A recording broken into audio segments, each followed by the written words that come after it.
Electrical conductors. The term electrical conductor is used to designate a product intended to carry electrical current, energy, with electrical wires and cables being the most common types of conductors. Copper is the most used metal in the manufacture of electrical conductors for residential, commercial and industrial installations. A wire is a solid conductor provided with insulation, used directly as a conductor of electrical energy. In turn, the word cable is used when a set of wires is joined to form an electrical conductor. Depending on the number of wires that make up a cable and the diameter of each one of them, a conductor has different degrees of flexibility.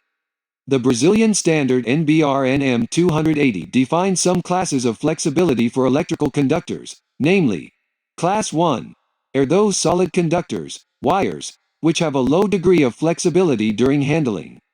Classes 2, 4, 5 and 6 are those conductors formed by several wires, cables, and the higher the class, the greater the flexibility of the cable during handling.